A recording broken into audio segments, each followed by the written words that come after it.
Hello, ഇന്നത്തെ കഥയിലേക്ക് എല്ലാവർക്കും സ്വാഗതം. അങ്ങനെ നയന നന്ദുവിന് കാര്യങ്ങളൊക്കെ പറഞ്ഞ് മനസ്സിലാക്കി കൊടുക്കുകയാണ്. അനി ജോലി ഓഫർ ചെയ്യുകയാണെങ്കിലും ഒരു കാരണവശാലും അത് സ്വീകരിക്കരുതെന്നും, കാരണം അനാമികയ്ക്ക് ഇപ്പോഴും നിൻ്റെ മേൽ സംശയമുണ്ടെന്നൊക്കെയാണ് പറഞ്ഞു കൊടുക്കുന്നത്. അതുകൊണ്ട് പഠിച്ചിട്ട് ഗവൺമെൻറ് ജോലി നേടാൻ വേണ്ടിയിട്ടാണ് അനിയത്തി ഉപദേശിക്കുന്നത്. അതേസമയം ദേവയാനിയുടെ അടുത്ത് വന്നിട്ട് ജലജ ഇങ്ങനെ ഓരോ നെരികേറ്റിക്കൊണ്ടിരിക്കുന്നുണ്ട്. ഭാര്യയും കൂട്ടിയിട്ട് അവൻ പോയിരിക്കുക അനിയൻ്റെ കല്യാണം വിളിക്കാനെന്നും പറഞ്ഞിട്ട്. ഒരുപക്ഷെ അവളുടെ വീട്ടിലേക്കായിരിക്കും പോയിട്ടുണ്ടാവുക. അപ്പോൾ ദേവയാനി പറയുന്നുണ്ട്, ബന്ധുക്കളുടെയൊക്കെ വീട്ടിൽ പോകുന്ന സമയത്ത് ഭാര്യ എവിടെയെന്നൊക്കെയുള്ള ചോദ്യം വരുമല്ലോ, അത് ഒഴിവാക്കാൻ വേണ്ടിയിട്ടായിരിക്കാം അവൻ അവളെയും കൂട്ടിയിട്ട് പോയിട്ടുണ്ടാവുക. പക്ഷേ ജലജ അതൊന്നും വിട്ടുകൊടുക്കുന്നില്ല. ജലജ പറയുന്നുണ്ട്, ബന്ധുക്കളുടെ വീട്ടിലേക്കാണെങ്കിലല്ല അതിൻ്റെ ആവശ്യമുള്ളൂ, അവന് അവളുടെ വീട്ടിലേക്കായിരിക്കും പോയിരിക്കുക. കാരണം അവളവിടെ താമസിക്കാൻ പോയപ്പോൾ അവളുടെ പിന്നാലെ പോയിട്ട് കൂട്ടിക്കൊണ്ട് വന്നതല്ലേ. അപ്പോൾ ഇനി അവൾ പറയുന്നതനുസരിച്ചേ തുള്ളുള്ളൂ. എനിക്ക് ഉറപ്പാണ് അവരങ്ങോട്ടാണ് പോയിട്ടുണ്ടാവുക എന്നുള്ളത്. അല്ലെങ്കിൽ തന്നെ ഏട്ടത്തി ഇപ്പോൾ കാണുന്നത് പോലെ പഴയതുപോലെയൊന്നും അല്ല ആദർശിൻ്റെ സ്വഭാവം. അപ്പോൾ ദേവയാനി പറയുന്നുണ്ട്, അവരെങ്ങോട്ടേക്കാണ് പോയത് എന്നറിയാതെ നമ്മൾ വെറുതെ അങ്ങനെ അവളെ കുറ്റപ്പെടുത്തിയിട്ട് കാര്യമില്ലല്ലോ. അപ്പം ജലജ പറയുന്നുണ്ട്, ഏട്ടത്തിയുടെ കയ്യിൽ ഫോണല്ലേ ഇരിക്കുന്നത്, വിളിച്ചു നോക്ക്. അവളുടെ അമ്മ എന്ന് പറഞ്ഞ് ഒരുത്തി ഇവിടെ വന്നിട്ട് മൂത്ത മകളെ നോക്കാനെന്ന് പറഞ്ഞ് ഇവിടെ വന്ന് നിൽക്കുന്നുണ്ട്. പിന്നെ അവളെന്തിനാണ് ഇടയ്ക്കിടയ്ക്ക് അങ്ങോട്ടേക്ക് പോയിക്കൊണ്ടിരിക്കുന്നത് എന്നൊക്കെ ജലജ ദേഷ്യത്തോടെ പറയാണ്. എന്തായാലും ഏട്ടത്തിയുടെ മോനെ മൊത്തത്തിൽ മാറിയിട്ടുണ്ട്. അവളെപ്പോലൊരു സൂത്രശാലി കൂടെ ഉണ്ടെങ്കിൽ മാറാതിരിക്കുന്നത് എങ്ങനെയാണ്? അപ്പോഴും കോൺഫിഡൻസോട് കൂടി ദേവയാനി പറയുന്നുണ്ട്, എന്നാലേ എൻ്റെ മകൻ എന്നെ മറന്നിട്ട് അവളെ സ്നേഹിക്കുമെന്ന് എനിക്ക് തോന്നുന്നില്ല. എന്തായാലും ഏട്ടത്തി ഒന്ന് വിളിക്ക്, അപ്പം മനസ്സിലാവും. ഇപ്പോൾ ഏട്ടത്തിയേക്കാൾ കൂടുതൽ ആദർശിനെ മനസ്സിലാക്കുന്നത് ഞാനാണെന്ന്. ദേവയാനി ഫോൺ എടുക്കാൻ പോയ സമയത്ത് ജലജ മനസ്സിൽ പ്രാർത്ഥിക്കുകയാണ്, ഈശ്വര അവളുടെ വീട്ടിൽ തന്നെ അവൻ കാണണേ. അതേസമയം ആദർശ് നയനയുടെ വീട്ടിലിരുന്നിട്ട് ചായ കുടിക്കുകയാണ്. അവൻ നയനയുടെ അച്ഛനോട് പറയുന്നുണ്ട്, ഞാൻ പറഞ്ഞതല്ലേ അച്ഛനോട് നന്ദുവിനെ അങ്ങോട്ടേക്ക് വിടാൻ, അവിടെ ഇവരെല്ലാവരും ഉള്ളതല്ലേ, അപ്പോൾ ഇനി കല്യാണം കഴിഞ്ഞിട്ട് ഇങ്ങോട്ടേക്ക് വന്നാൽ മതിയല്ലോ. അപ്പോൾ ഗോവിന്ദൻ നയനയെ നോക്കിക്കൊണ്ട് വേറൊരു രീതിയിലാണ് ആദർശിനോട് സംസാരിക്കുന്നത്. അതുവരെ ഞാനിവിടെ ഒറ്റയ്ക്കാവില്ലേ മോനെ, എങ്കിൽ പിന്നെ അച്ഛനും കൂടെ അങ്ങോട്ടേക്ക് പോര്. എന്തായാലും കല്യാണത്തിൻ്റെ തലേ ദിവസം വരാം ഗോവിന്ദൻ പറയാണ്. അപ്പോഴേക്കും ആദർശിൻ്റെ ഫോൺ റിങ് ചെയ്യുന്നുണ്ട്. അമ്മയാ അവൻ പറയുന്നുണ്ട്. അപ്പം നയന അത് കേട്ടപ്പോൾ തന്നെ പറയുന്നുണ്ട്, ഇവിടെ ഉണ്ടെന്ന് പറയണ്ട. അതെന്താ പറഞ്ഞാൽ? ആദർശ് അങ്ങനെ പറഞ്ഞുകൊണ്ടാണ് ഫോൺ എടുക്കുന്നത്. എടുത്തപ്പോൾ തന്നെ ദേവയാനി ചോദിക്കുന്നുണ്ട്, നീ എവിടെയാ? ഞാൻ കല്യാണം വിളിക്കാൻ വരുന്ന വഴിക്ക് നയനയുടെ വീട്ടിലൊന്ന് കയറി, ഇപ്പോൾ ഇവിടെയാ. അത് കേട്ടതും ദേവയാനി ദേഷ്യത്തോടെ ഫോൺ കട്ട് ചെയ്യാണ്. ആദർശ് ഇവിടുന്ന് ഹലോ ഹലോ ഹലോ എന്നിങ്ങനെ ചോദിച്ചുകൊണ്ടേ ഇരിക്കുന്നുണ്ട്. പക്ഷേ കോള് കട്ടായിട്ടുണ്ടായിരുന്നു. കട്ടാക്കിയോ? നയന ചോദിക്കുകയാണ്. ഇപ്പോഴും മോൻ ഇങ്ങോട്ടേക്ക് വരുന്നത് മോൻ്റെ അമ്മയ്ക്ക് ഇഷ്ടമല്ല അല്ലേ? ഗോവിന്ദ ചോദിക്കുന്നുണ്ട്. അതൊക്കെ മാറാൻ കുറച്ച് സമയമെടുക്കും അച്ഛാ. അപ്പം നയന പറയുന്നുണ്ട്, ഞാൻ പറഞ്ഞതല്ലേ ഇവിടെ ഉണ്ടെന്ന് പറയണ്ടെന്ന്, വെറുതെ എന്തിനാ കള്ളം പറയുന്നത്? ആദർശ് ചോദിക്കുകയാണ്. അമ്മയുടെ സ്വഭാവം നിനക്ക് നന്നായിട്ട് അറിയാലോ, ചിലപ്പോൾ ഈ വീടിൻ്റെ മുറ്റത്ത് വന്നിട്ടായിരിക്കും വിളിക്കുന്നത്. പിന്നെ ഇവിടെ ഇല്ലെന്ന് പറയുമ്പോൾ ഇങ്ങോട്ടേക്ക് കയറി വന്നാലോ? അപ്പോൾ ഗോവിന്ദനും പറയാണ്, അത് ശരിയാ, ഇതിനു മുമ്പും അങ്ങനെ സംഭവിച്ചിട്ടുണ്ടല്ലോ. അപ്പോൾ പിന്നെ നമ്മൾ സത്യം പറയുന്നതല്ലേ നല്ലത്, ആദർശ് പറയാണ്. അപ്പോൾ ഗോവിന്ദൻ പറയുന്നുണ്ട്, നയനയെക്കുറിച്ച് ഓർത്ത് അവളുടെ കല്യാണത്തിന് മുമ്പ് ഞാൻ അധികം വിഷമിച്ചിട്ടില്ല മോനെ. മോൾക്ക് ആർഭാടത്തോടൊന്നും വലിയ താല്പര്യമില്ലായിരുന്നു. വളരെ സിമ്പിളായൊരു ജീവിതം, അടുക്കും ചിട്ടയുമുള്ളൊരു ജീവിതം, അതൊക്കെയായിരുന്നു എൻ്റെ മോളുടെ ആഗ്രഹം. അങ്ങനെയായിരുന്നു മോൾ മുന്നോട്ട് പോയിക്കൊണ്ടിരുന്നത്. അത് കേട്ടിട്ട് ആദർശ് ചോദിക്കുന്നുണ്ട്, ഇപ്പോൾ ആ മോൾക്ക് ഒരിക്കലും യോജിക്കാൻ പറ്റാത്തൊരു ബന്ധമാണ് കിട്ടിയത് അല്ലേ? അപ്പോൾ അയാൾ പറയുന്നുണ്ട്, എന്ന് ഞാൻ ഒരിക്കലും പറയില്ല. മോൻ എന്താണെന്നും മോൻ്റെ മനസ്സെന്താണെന്നും ഞങ്ങൾക്കറിയാം. അത് കേട്ടപ്പോൾ ആദർശിന് സംതൃപ്തി ഉണ്ടാവുന്നുണ്ട്. അപ്പം ഗോവിന്ദൻ പറയാണ്, അമ്മയെ സ്നേഹിക്കുന്നത് ഒരിക്കലും തെറ്റല്ല. അമ്മയ്ക്ക് ഭാര്യയേക്കാൾ പ്രാധാന്യം കൊടുക്കുന്നു എന്ന് പറയുന്നതിലും ഞാൻ എതിരല്ല. മോളും അങ്ങനെ തന്നെയാണ്. എങ്കിലും അതിനിടയിൽ ഭാര്യ എന്ന് പറയുന്ന പെൺകുട്ടിക്കും കൊച്ചു കൊച്ചു ആഗ്രഹങ്ങളൊക്കെ കാണുമല്ലോ, അത് നടക്കാതെ വന്നതിലാ എൻ്റെ വിഷമം. ആദർശിൻ്റെ മുഖം വല്ലാതാവുന്ന കണ്ടപ്പോൾ നയന പറയുകയാണ്, ഇപ്പം എൻ്റെ കാര്യങ്ങൾ കണ്ടറിഞ്ഞ് ആദർശേട്ടൻ ചെയ്യുന്നുണ്ട്. പിന്നെ എന്തിനാ അച്ഛാ ഇങ്ങനെ സംസാരിക്കുന്നത്? ഞാൻ ഹാപ്പിയാ, നയന പറയുന്നുണ്ട്. അതിനുശേഷം അവൾ ആദർശിനോട് ഇരിക്കാൻ പറഞ്ഞിട്ട് അകത്തേക്ക് പോവാണ്. അപ്പോൾ ആദർശ് ഗോവിന്ദനോട് പറയുന്നുണ്ട്, അച്ഛാ ഇപ്പോൾ പഴയതുപോലെ അല്ലെങ്കിലും അമ്മയ്ക്ക് മാറ്റമില്ലെങ്കിലും ഞാൻ ഒരുപാട് മാറാൻ ശ്രമിക്കുന്നുണ്ട്. എനിക്കറിയാം മോനെ, പിന്നെ ആ കുടുംബത്തിലേക്ക് വരാൻ എൻ്റെ മക്കൾക്ക് ഒരു അർഹതയുമില്ല. അങ്ങനെ അർഹതയില്ലാത്തൊരിടത്ത് കയറിക്കൂടിയാൽ ഇതുപോലുള്ള പ്രശ്നങ്ങൾ ഉണ്ടാവും. പെട്ടെന്ന് തന്നെ ആദർശ് വിഷയം മാറ്റാൻ വേണ്ടി ചോദിക്കുകയാണ്, അല്ല അച്ഛാ, നന്ദുവിന് ആലോചനകൾ വല്ലതും വരുന്നുണ്ടോ? ഇതുവരെ അതിനെപ്പറ്റി സീരിയസ് ആയി ചിന്തിച്ചിട്ടില്ല. ഇനി അവളെ വലിയ വീട്ടിലേക്ക് പറഞ്ഞു വിടാൻ കനക ആഗ്രഹിക്കില്ല. അവളുടെ ആഗ്രഹങ്ങളൊക്കെ ഏതാണ്ട് അവസാനിച്ച മട്ട. കനകയെക്കുറിച്ചാണ് ഗോവിന്ദൻ പറയുന്നത്. അതേസമയം ജലജ ദേവയാനിയോട് പറയുന്നുണ്ട്, ഏട്ടത്തിയുടെ മുഖം കണ്ടാൽ അറിയാം അവർ രണ്ടുപേരും അവളുടെ വീട്ടിലാണെന്ന്. അതിലെനിക്ക് വലിയ അതിശയമൊന്നും തോന്നുന്നില്ല. കാരണം അവളിവിടെ വലിയ ഡിസൈനൊക്കെ വരച്ച് ഇവരുടെ എല്ലാവരുടെയും മുന്നിൽ വലിയ ആളായിരിക്കുകയല്ലേ. നമുക്കൊന്നും ഡിസൈൻസ് വരയ്ക്കാൻ അറിയില്ലല്ലോ. അപ്പം പിന്നെ ആദർശ് വലിയ ബിസിനസ്സുകാരനാ, അവൻ്റെ ബിസിനസ്സിൽ അവനെ സഹായിക്കുന്ന ആളെയല്ലേ അവൻ സപ്പോർട്ട് ചെയ്യൂ. അത് കേട്ടതും ദേവയാനി പറയുന്നുണ്ട്, അവൾ ഡിസൈൻസ് വരച്ച് കമ്പനിയെ സഹായിക്കുന്നുണ്ട്, അത് തെറ്റാണെന്ന് ഒരിക്കലും പറയാൻ പറ്റില്ല. പിന്നെ ആദർശിനെ മൊത്തത്തിൽ മാറ്റിയെടുത്തു, അതിലാണ് എനിക്ക് അവളോട് ദേഷ്യം. അതിൽ ദേഷ്യപ്പെട്ടിട്ടൊന്നും ഒരു കാര്യമില്ല ഏട്ടത്തി, ഇനിയും ആദർശ് മാറും. പിന്നെ ഒരുപക്ഷെ ആദർശ് ഏട്ടത്തി പറഞ്ഞാലൊന്നും അനുസരിക്കണമെന്ന് പോലുമില്ല. അമ്മയും മോനും മിക്കവാറും യുദ്ധം ചെയ്യേണ്ടി വരും അവളുടെ കാര്യവും പറഞ്ഞ്. അതിനൊക്കെ വേണ്ടി നമ്മൾ മാനസികമായി തയ്യാറെടുക്കണം. നമ്മൾ അടിമകളാവേണ്ട കാലം എത്തി ഏട്ടത്തി. അത് കേട്ടതും ദേവയാനി പൊട്ടിത്തെറിക്കുകയാണ്. നീ വേണമെങ്കിൽ അടിമയായിക്കോ, എന്നെ അതിനൊന്നും കിട്ടത്തില്ല. മരുമോളുടെ മുന്നിൽ തലതാഴ്ത്തി ജീവിക്കേണ്ടി വന്നാൽ അതിലും നല്ലത് മരണമാണെന്ന് ചിന്തിക്കുന്നവളാണ് ഞാൻ. അപ്പോൾ ജലജ മനസ്സിൽ വിചാരിക്കുന്നുണ്ട്, അപ്പോൾ പിന്നെ മരിക്കാൻ തയ്യാറാവുന്നതാ നല്ലത്. അപ്പോൾ ദേവയാനി പറഞ്ഞു കൊടുക്കുന്നുണ്ട്, ആദർശിൻ്റെ മുത്തശ്ശൻ്റെ അസുഖം അങ്ങനെ ചെറുതൊന്നുമല്ല. അതുകൊണ്ട് മാത്രമാണ് എൻ്റെ മകൻ അവൾക്ക് ആവശ്യത്തിലധികം പരിഗണന കൊടുക്കുന്നത്. അച്ഛനെയും അമ്മയെയും അവൾ അത്രത്തോളം കൈക്കലാക്കി വെച്ചിരിക്കുന്നത്. അപ്പോൾ ജലജ പറയുന്നുണ്ട്, എൻ്റെ മരുമോളെ എന്തും വെട്ടിത്തുറന്ന് പറയുന്ന സ്വഭാവമുള്ളവളാ. എന്നാ ഏട്ടത്തിയുടെ മരുമോൾ അങ്ങനെയല്ല. അവളെ നല്ല നയമുള്ളവളാ. സ്നേഹത്തിലൂടെ അവൾ നേടിയെടുക്കേണ്ടതെല്ലാം നേടിയെടുക്കും. അപ്പോൾ ദേവയാനി ചോദിക്കുന്നുണ്ട്, എന്നിട്ട് എന്നെ അവൾക്ക് നേടിയെടുക്കാൻ കഴിഞ്ഞോ? ഏട്ടത്തിയെ സ്വാധീനിച്ചിട്ട് അവൾക്ക് എന്ത് കിട്ടാനാ? അവൾക്ക് വേണ്ടതേ അവളുടെ ഭർത്താവിൻ്റെയും പിന്നെ അച്ഛൻ്റെയും അമ്മയുടെയും സപ്പോർട്ടാ. അതവൾ നേടിയെടുത്തിട്ടുണ്ട്. നയന വീട് വിട്ടു പോയപ്പോഴേ അച്ഛൻ്റെയും അമ്മയുടെയും പേര് പറഞ്ഞ് അവൻ അവളെ വിളിച്ചുകൊണ്ട് വന്നതേ അവൻ അവളില്ലാതെ പറ്റാത്തത് കൊണ്ടാ. അതൊക്കെ ഏട്ടത്തി മനസ്സിലാക്കിയാൽ കൊള്ളാം. ജലജ ഒരു അമ്പെയ്ത് കൊടുത്തിട്ടാണ് പോയിരിക്കുന്നത്. നന്ദു ഓരോന്ന് ആലോചിച്ച് ഇങ്ങനെ ഇരിക്കുമ്പോൾ അങ്ങോട്ട് വന്നിട്ട് നയന പറയുന്നുണ്ട്, നീ എന്താടി മോളെ പുറത്തോട്ടൊന്നും ഇറങ്ങാതെ ഇങ്ങനെ വീട്ടിൽ തന്നെ ഇരിക്കുന്നത്? ഇങ്ങനെ ഇരിക്കുമ്പോഴാണ് ആദർശേട്ടനും ഒക്കെ സംശയം തോന്നുക. ഇതിനു മുമ്പ് നീ എത്ര ആക്റ്റീവായിട്ടാ ആദർശേട്ടൻ വരുമ്പോൾ മിണ്ടിയും പറഞ്ഞുമൊക്കെ ഇരുന്നേ. എനിക്കൊന്നിനും കഴിയുന്നില്ല ചേച്ചി. അവിടെയാണ് എനിക്ക് സംശയമുള്ളത്. നീ ഒട്ടും മാറിയിട്ടില്ലെന്ന് ഞാൻ പറയുന്നതും അതുകൊണ്ടാണ്. മാറിയെങ്കിൽ ഇങ്ങനെയാണോ? നിൻ്റെ ഉള്ളിൽ ഇപ്പോഴും സങ്കടമുണ്ട്. കഴിഞ്ഞുപോയ കാര്യങ്ങളൊക്കെ നിന്നെ വല്ലാതെ അലട്ടുന്നുമുണ്ട്. അതൊക്കെ മറക്കണം മോളെ. അനിയുടെ കല്യാണത്തിൻ്റെ അന്ന് ഓടിച്ചാടി നടക്കണം. നിന്നെ ഓർത്ത് അച്ഛനും അമ്മയും ഒരുപാട് വേദനിക്കുന്നുണ്ട്.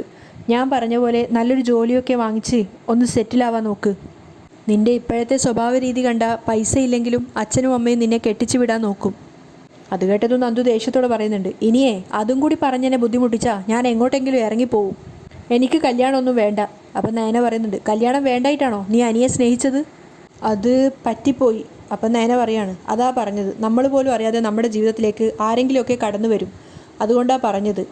ഞാൻ തന്നെ കല്യാണം വേണ്ടെന്ന് പറഞ്ഞിട്ട് നിന്നതല്ലേ. എന്നിട്ട് എനിക്കെന്താ സംഭവിച്ചത്?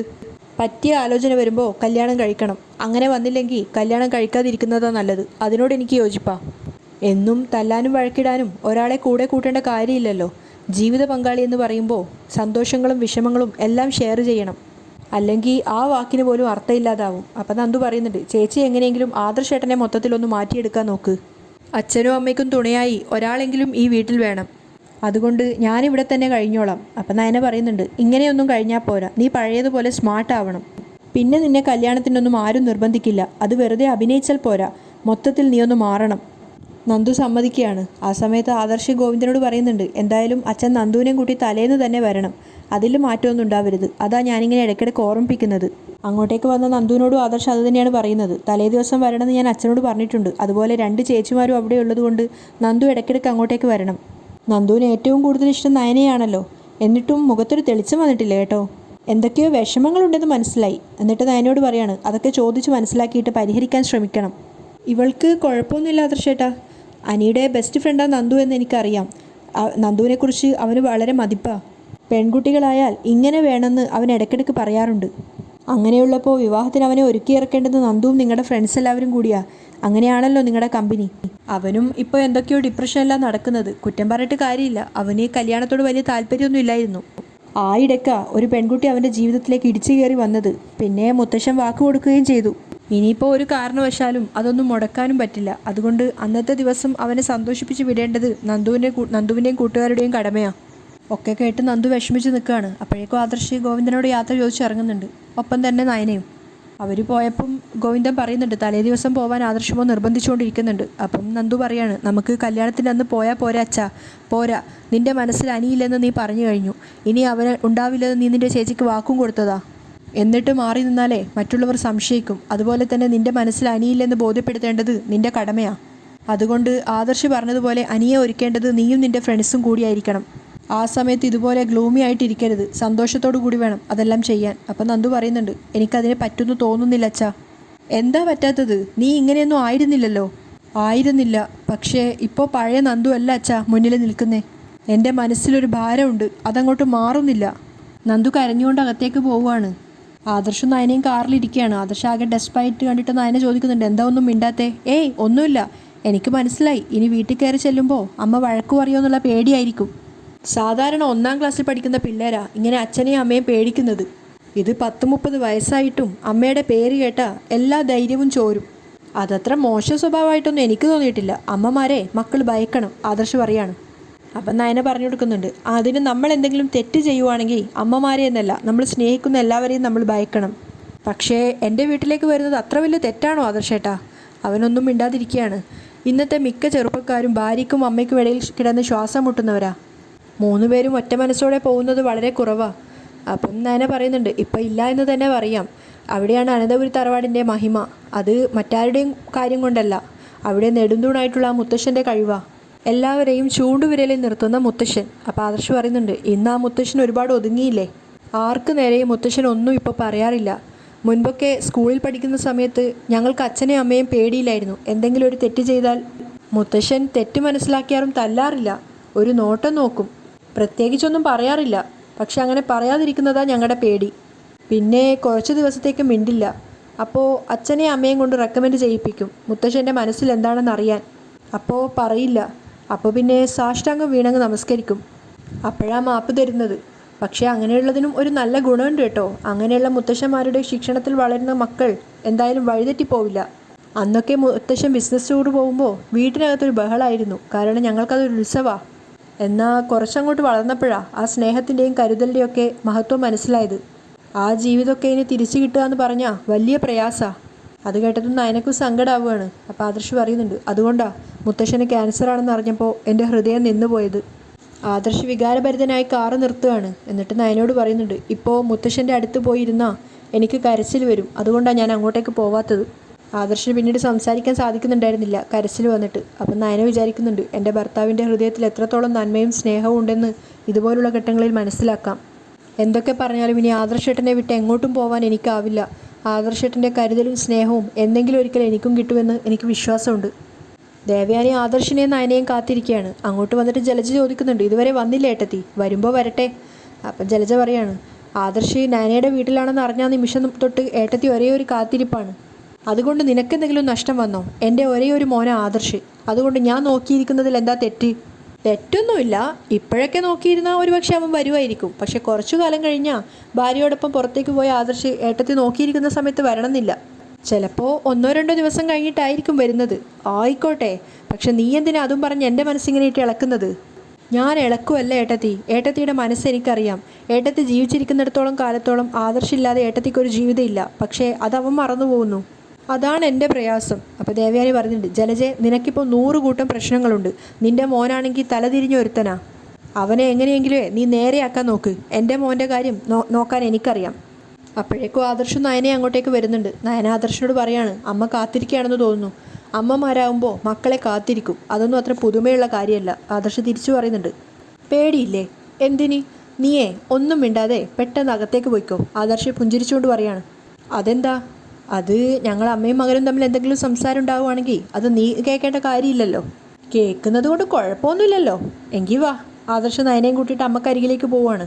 അടുത്തെത്തിയതും ദേവയാനി പൊട്ടിത്തെറിക്കുകയാണ്. കല്യാണം വിളിക്കാനാണെന്നും പറഞ്ഞ് പോയിട്ട് ഭാര്യ വീട്ടിൽ കയറി അടയിരിക്കുമായിരുന്നല്ലേടാ. അമ്മയെ പോയ വഴി ഒന്ന് കയറിയതാണെന്ന് പറഞ്ഞല്ലോ.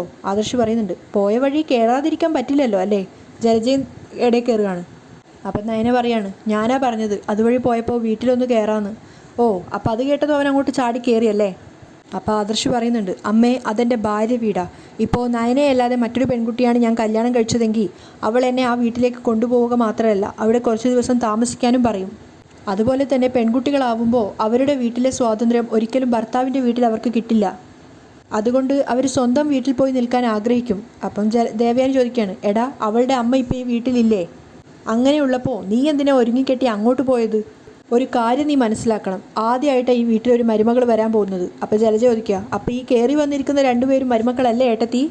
അത് കേട്ടത് ദേവയാനി പറയുന്നുണ്ട്, നീ നിൻ്റെ പാട് നോക്കി പോ ജലജെ. ഞാൻ പോയേക്കാം, എങ്കിലും ചോദിക്കേണ്ടതൊക്കെ ചോദിക്കണമല്ലോ. അതിനുശേഷം വീണ്ടും പറയാണ്, പറഞ്ഞത് മനസ്സിലായല്ലോ? ഈ വീട്ടിൽ ഞങ്ങൾ അംഗീകരിച്ച മരുമകളാ അനാമിക. അവൾക്ക് പാദസേവ ചെയ്യുകയാണ് ഇനിയുള്ള കാലം നിൻ്റെയും നിൻ്റെ ചേച്ചിയുടെയും ജോലി. നയനയുടെ മുഖത്ത് നോക്കിയിട്ടൊരു വേലക്കാരിയോട് എന്ന പോലെയാണ് ദേവയാനി അങ്ങനെയൊക്കെ പറയുന്നത്. അവിടെയാണ് ഇന്നത്തെ എപ്പിസോഡ് വൈൻഡപ്പ് ചെയ്യുന്നത്.